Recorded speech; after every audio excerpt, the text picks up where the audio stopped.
Hello, everyone. Welcome to Talking Logistics, where we have conversations with thought leaders and newsmakers in the supply chain logistics industry. It's my great pleasure to welcome today's program Bruce Johnson, who's VP Capacity Development North America Truckload at C.H. Robinson. And today we're going to talk about how to become a carrier of the year. Now, it's clear, especially after the challenging transportation environment of 2018, that shippers and carriers are dependent on each other, for success. And while there's been a lot of discussion about what it means to be a shipper of choice, what does it mean to be a carrier of choice? I mean, what are the attributes or the factors that elevate some carriers, from the rest? And why is it important to recognize these carriers? Well, that's going to be some of the main questions we're going to discuss in today's episode. And it's great to have Bruce on the program to share his insights and perspective on this topic. So, Bruce, welcome to the program. Thank you, Adrian. Very happy to be here and look forward to the discussion. Well, Bruce, I've had many of your colleagues at C.H. Robinson here on the program on Talking Logistics over the years. You're a first-time guest, so like I always like to do is I'm always curious how people kind of end up in this crazy industry that we work in. So why don't you briefly just tell us a little bit about your career path, how and why you got involved in supply chain logistics, and what your role and responsibilities are there at C.H. Robinson? Yeah, so I got involved in transportation and logistics. I am one of the few, I think, from my era that actually has a degree in transportation and logistics from Iowa State University. I had a little background in working in a manufacturing facility where I had been involved with trucking and warehousing to a degree. And when I was in college, I chose that path. So that's how I started in the industry. Ended up working at a trucking company for a couple of years right out of college. And shortly thereafter landed at C.H. Robinson. And I've been with Robinson now approximately 28 years. Did a lot of the career path, I guess, that's fairly typical. I worked in the branch offices. I did sales. I did account management. I did carrier relationship building, all of those things. And then almost 20 years ago, I moved up here to Eden Prairie to the corporate office and have been in somewhat of a capacity-facing role ever since then. So today we work a lot with our network on capacity strategy, capacity programs and products that we can bring to our carrier base in the industry, and so it's just been a great run spending that many years on the carrier side of our business. I'm very passionate about that side of the business, and we know that that's what it takes to service the customers the way they need to be serviced as well. So, absolutely, no, great path, and yeah, I mean, I think it's most of my guests that I interview. They've come from different, avenues into this industry where, manufacturing or, in my case, engineering and so forth. So it's relatively rare to find someone that, studied it in college and actually began their career and have stayed with it all this time. And obviously there at your role, the fact that you've been involved in many different aspects of this is, provides some great perspective. Like I mentioned in my opening remarks, I mean, there's been a lot of discussion here on Talking Logistics about the lessons that shippers have learned from last year's challenging transportation environment. But what lessons have carriers learned? In other words, I mean, what's important to carriers today, and especially when it comes to establishing, positive relationships with their customers. Yeah, I think the important thing is, again, that relationship, right? That's what we talk about a lot, and really focus on the relationship. And having that relationship be a collaborative one, right? And one that's sustainable. I think, as we know, the markets are going to ebb and flow, right? And 2018 was a phenomenally good year for the capacity side and for carriers. Maybe a little more difficult and challenging on the other side with the shipper side. But as long as the carriers and the shippers are able to work together, collaborate, and understand that these markets they're gonna change, right? We all know that. But that they get into these relationships and build them for the long term and to sustain those different ebbs and flows of the marketplace. That's certainly what we focus on here from the capacity standpoint, that we want to be able to be a great business partner for the motor carriers during all the markets, not just when we really need them, like a 2018, but also when they need us more during some other market challenges. So it's really that collaborative side and working together and viewing it as a long-term relationship, not a quick need for the next 3 or 6 months. Yeah, I think it's the same thing with the shippers I talk to, right? I mean, we know that the pendulum tends to swing one way or another in this, the transportation market by definition is, highly dynamic. And I think, those shippers, I think it's the same formula for success. I mean, a lot of shippers are short-term focused, right? And you can argue that some carriers are short-term focused as well, but it's really those that, to kind of underscore some of the things you said that I heard was, those that take a more long-term view, a more collaborative view, and kind of a win-win approach are the ones that are ultimately going to navigate both the highs and the lows of the market, successfully, moving forward. And I think, honestly, I mean, from my standpoint, there's a lot more work to be done on both sides of the table, because I think there's always that that incentives are probably not the right word, but inclination to kind of take advantage of the situation on hand versus taking that longer term perspective. Do you see that similar as well? Oh, absolutely. I mean, both sides are going to get that opportunity at some point to take advantage of the marketplace. And it's kind of the discipline and the wherewithal and the understanding how to smooth those changes out. And it definitely seems like they're becoming more and more volatile, the changes as we've moved forward. So rather than having that short term, yes, I can really do something good today from either side, to let's smooth those edges out a little bit and understand how we can maybe both come out better if we take a long-term view of it and come at it from that standpoint. Right. Kind of move away from this feast or famine, type of environment that both sides seems to get themselves into every once in a while. It's been an evolution at Robinson, absolutely, from 25 years ago, the transactional marketplace, and you lived and died kind of with those ebbs and flows. And some days were good for you, and some days were not so good, and vice versa for the motor carriers. So we've certainly spent a lot of time on how do we improve on that. Great. Yeah, so there's also been a lot of discussion here on how to become a shipper of choice. I mean, looking at it now from the other perspective, however, I mean, what does it mean to be a carrier of choice? I mean, what are some important attributes or capabilities that shippers and 3PLs should look for? We're certainly the service element continues to be extremely important. Supply chains compress, so I don't think that's really ever changed. Everybody wants you to pick up on time, deliver on time, do the things that have been kind of standard in the industry. Visibility has become huge for the shipper community, where they definitely want to know where their goods are within the supply chain. So motor carriers that are able to adapt to that and use one of the technologies that a shipper or broker is able to integrate with is, I think, become extremely important. So we talk a lot about visibility and visibility initiatives with our motor carriers and understanding what that really means. We and I think most shippers want to track and trace those goods. We don't really care about tracking the driver or necessarily even the truck, but we need to track the goods. So and when you're done with that shipment, you can move on. And so being able to allow us, and I say us representing then more the shipper and broker community, to have visibility when we need it is critical.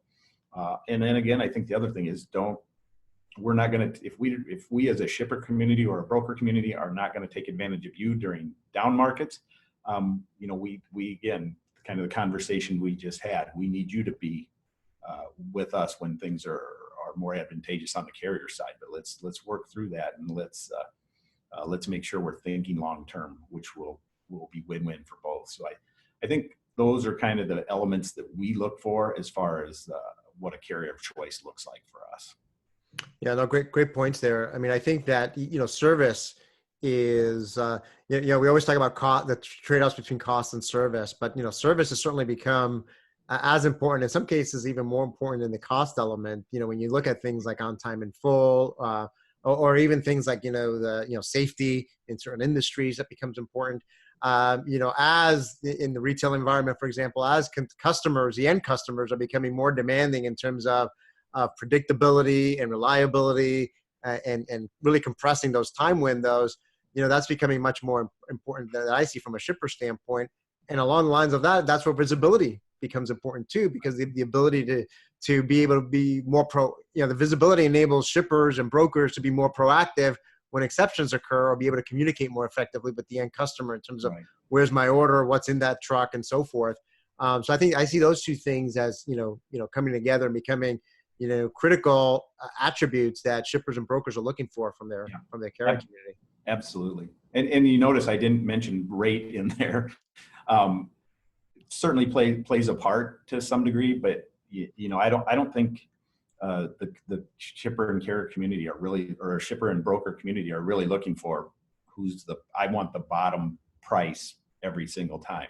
I think many have learned from experience that that's not a great long-term viable solution. So it still comes into play. It's just not the maybe most important element. Right. Especially now with, again, like you talk about something like on time in full, where, the penalties and the delays, the penalties and the financial impact of having something arrive too late or too early, more than can wipe out whatever savings, pennies per mile you might have saved on the load itself. So I think taking that broader perspective, I think, is what a lot of shippers are doing today, and recognizing that, yes, you want to pay too much over market or too low of them, but you want to pay a fair price. But that service has to be that service expectation has got to be there. Yeah. So let's talk now about your Carrier of the Year awards, which you announced recently. First, why establish this program, and secondly, why is it important? Yeah. So several years ago, we decided it was time that we recognize some of our highest performing carriers. And so we kind of went through the process of designing what we should do and what it should look like. The first year, we probably didn't do it very well, but it gave us a start and got us going. So we just came off yesterday and the day before our third annual Carrier of the Year Awards. The first one, myself and a few others, including their employee from out in the field that they worked with, we flew to the carrier locations, delivered the awards there, learned a little bit more about their business while we were over there, which that's all really cool stuff. And carriers love to show you their operation and their facilities. And we had a really good time. I mean, we always followed it with a nice dinner. But we decided to be more impactful and maybe make it seem a little more rewarding for the carriers, that we would start bringing them to a great destination vacation spot like Eden Prairie, Minnesota. So, but we thought it was important to bring them to Eden Prairie, where they could not only kind of see our campus and our facilities here, but also it gave them the opportunity to interact with everything from the CEO down. We just talked about, we had an opportunity last year that they spent a little time with one of our brand new training classes. So people that hadn't even really started work at Robinson, and everybody in between. So we've for the last 2 years, we've brought them into Eden Prairie, kind of had a program designed where they could have some fun and also have some education. We've had outside external speakers come in both years from the industry. A couple of days ago, Bob Costello from American Trucking Association joined us for an hour and a half or so, where Bob was able to give his kind of macro and transportation economic outlook to them.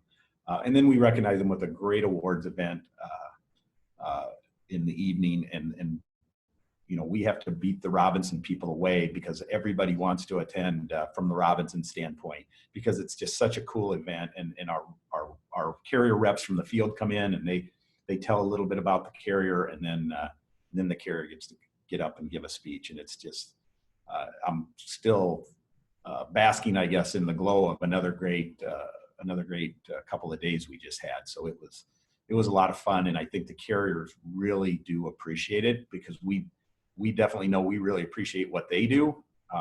And I think they really appreciate that Robinson would take the time to recognize them in that manner. Right. Well, I mean, first of all, at least you brought them to Eden Prairie in the spring versus the winter. So, that is a plus. But secondly, I mean, my takeaway hearing this is that, as much as the award, whether it's a plaque or a certificate or whatever the case might be, is valuable, if you will, or recognized, it's kind of making those human relationships, right? Growing that person to person relationship. So I think to me, that's part of the value in terms of bringing it together is that, the people that they may be on the phone with or communicating with, via the technology and so forth, they're able to see and place a name with a face and be able to build those relationships and have those discussions about, hey, what's happening with the market now? How can we be better partners? What can we be doing better or differently? What can you be doing better or differently, and so forth?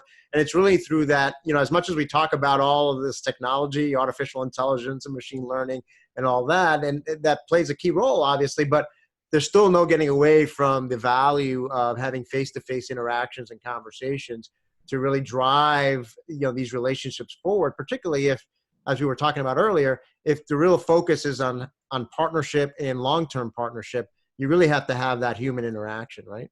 Yeah, absolutely. It's tremendous to watch. Again, the reps and the carriers spend tons of time together at this event.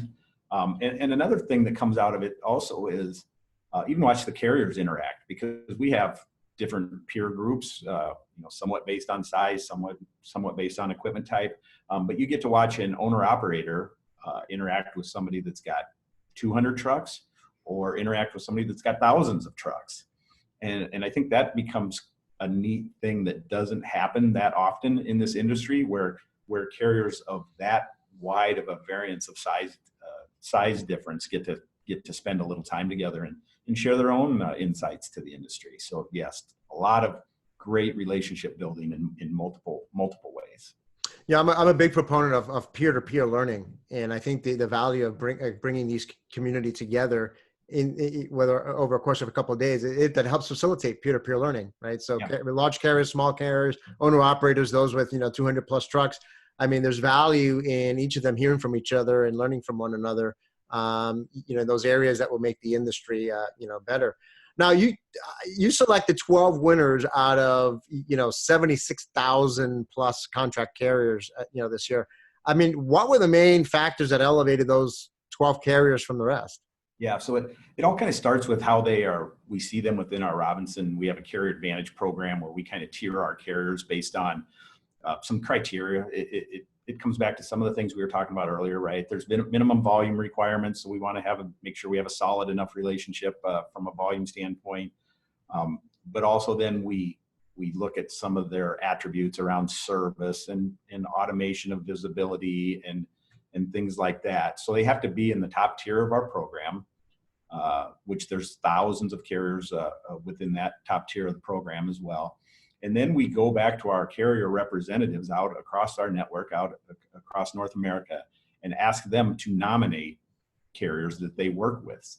So that really becomes a critical part of the process, is our reps writing the story. And they can't just send a nomination and say, I'd like to nominate this carrier. We have them give us some really good story or information around why that carrier, yes, they may have good on-time scores and they may do quite a bit of volume with us, but what really does, as you said, separate them from the rest? What sets them apart? So we had hundreds of nominations that came in this year, which was tremendous. Each year we've been able to build on the start, and as people hear about the event and they want to be there because they want their carrier to win and they want to be there with them. So we had hundreds of nominations. It kind of comes into a committee here that then starts vetting the applications. We go through them, we come up with finalists, final 3 in each category.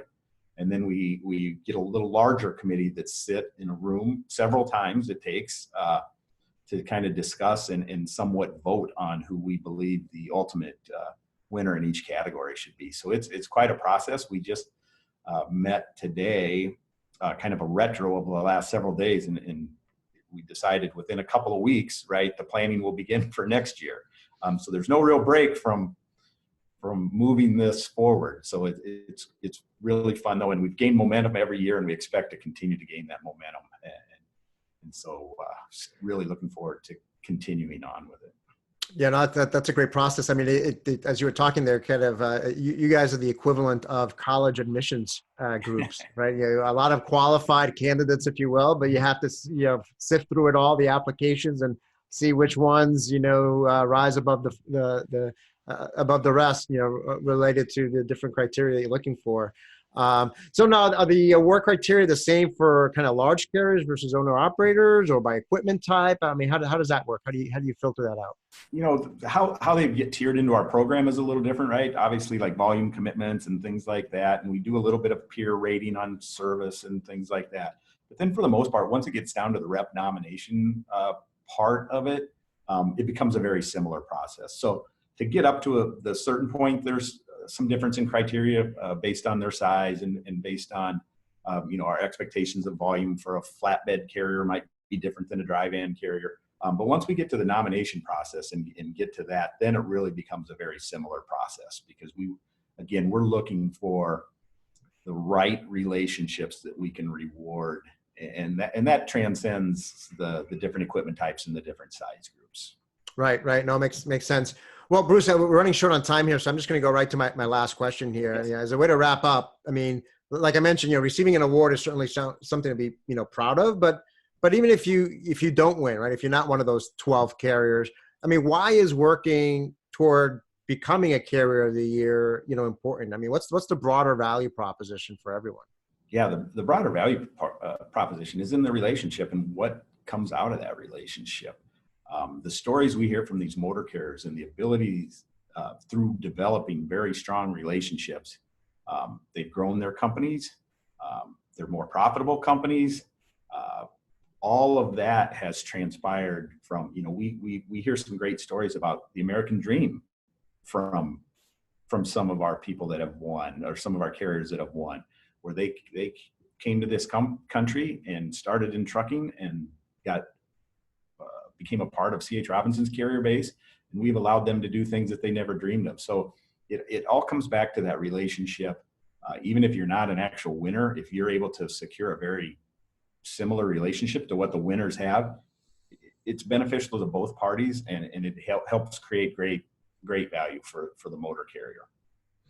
Well, great insights and advice there, Bruce. I mean, I always say at the end of all our episodes, we always just manage to scratch the surface here on these topics, but I think you provided some good, food for thought, for both shippers and carriers as it relates to, why this is important and what it takes to be a carrier of the year, and what the broader value proposition is for the industry as a whole. So again, thank you for making the time to be with us today. Yeah, I appreciate it very much. Glad to have the opportunity, Adrian. Great. I want to thank those of you that joined us. If you're watching this episode on demand, either at the C.H. Robinson website or on Talking Logistics, and you've got a question or a comment for Bruce, you could post it there, and I'm sure he'll be more than happy to respond via that medium. Absolutely. Again, thank you for joining us, and look forward to seeing you in a future episode of Talking Logistics. Have a great day.